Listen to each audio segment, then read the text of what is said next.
Hello everyone and welcome to my presentation. Have you ever wondered how scientists decide where to search for life on Mars? Mars looks vast and uniform from space, but what if the most important clues to life are hidden within just a few meters on the surface? Today I will be sharing insights from a research study titled The Effect of Grain Size, Temperature, slope, and chemical composition on biomass in Mars analog substrate for sample return, Iceland, presented at the 50th Lunar and Planetary Science Conference in 2019. This is the table of contents that we will discuss in the further slides one by one. So, why this study matters? The search for life on Mars is not just about finding the right planet, it's about finding the right spot on that planet. This study focuses on understanding how small environmental factors such as grain size, temperature, slope, oxidation, and chemical composition can strongly influence microbial biomass. The key idea is simple but powerful, that is, life or traces of life are not evenly spread across Mars. Instead, they are controlled by very small local environmental conditions. But why did scientists choose Iceland?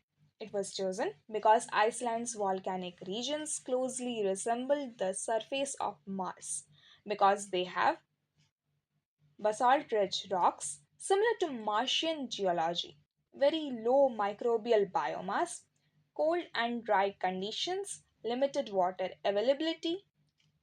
Sites like the Hularan lava field and Dingyu Sandur outwash plain act like natural Mars laboratories. These environments allow scientists to test whether life can survive extreme stress and whether biosignatures can remain preserved under conditions similar to those on Mars. The main question guiding this research is which small scale geological and environmental features increase the chances of finding microbial biomass in Mars like terrains. In other words, where should we actually dig or collect samples on Mars? To answer this, researchers carried out field based sampling. Samples were collected along meter scale transects. Focus was on microenvironments that cannot be detected from orbit. Sampling depth was about 10 centimeters. They studied parameters such as grain size, temperature, oxidation state, slope and surface orientation, chemical composition. To detect signs of life, the study used multiple techniques, that is ATP assays, to measure living or recently living biomass, qPCR, and DNA sequencing to detect microbial DNA, VNIR spectroscopy for mineral identification, XRF analysis for elemental composition. Environmental conditions like temperature, wind exposure, and oxidation were also carefully measured.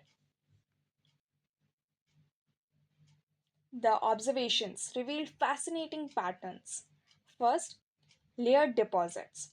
Top layers of ash and pumice had highest biomass and hence the highest ATP, which is shown in the figure 1 marked in a red box. Older basalt rubble at bottom had the lowest biomass and hence the lowest ATP. From this, we can interpret that younger, fine grained, siliceous layers retain moisture and protect microbes.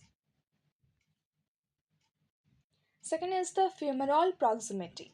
Near active fumaroles had very less biomass due to high temperature, high oxidation, very low ATP was observed, whereas cooler, less oxidized area shown in the figure 2 marked in a red box showed higher biomass. From this, we can conclude that thermal and oxidative stress strongly suppress biosignatures. Third is the rock shielding effect. Wind scours front side of rocks and fine grains accumulate behind rocks. So the highest ATP was found in protected areas behind rocks, that is the lee side zones, marked in red in that figure 3. So here the key insight is that even a single rock can create a micro habitat favorable for life. Fourth is crater orientation and slope. Northwest facing slopes, which is circled in red in figure 4, are protected from wind and sun, and hence it has higher ATP, whereas exposed slopes had lower ATP. This suggests that landscape scale plus meter scale effects both matter. Fifth, we have elevation and grain size. The base of slopes, shown in figure 5, which is outlined in red, that is the region where fine grains and moisture accumulate and hence had higher ATP levels. Now, coming on to the results, overall microbial biomass increased when grain size was smaller, silica content was higher, moisture was higher, ferrous oxide content was lower, temperature and oxidation were lower. Biomass hotspots were commonly found first behind rocks, second at the base of slopes, third in siliceous pumice rich deposits, and fourth away from fumarolic regions.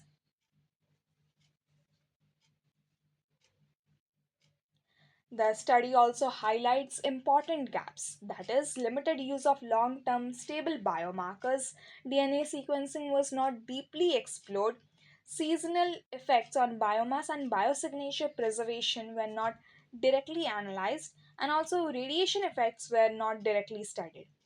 And the differences between Mars and Earth chemistry still remain. To conclude, biosignatures are patchy, not evenly distributed. Meter scale features matter as much as large landforms.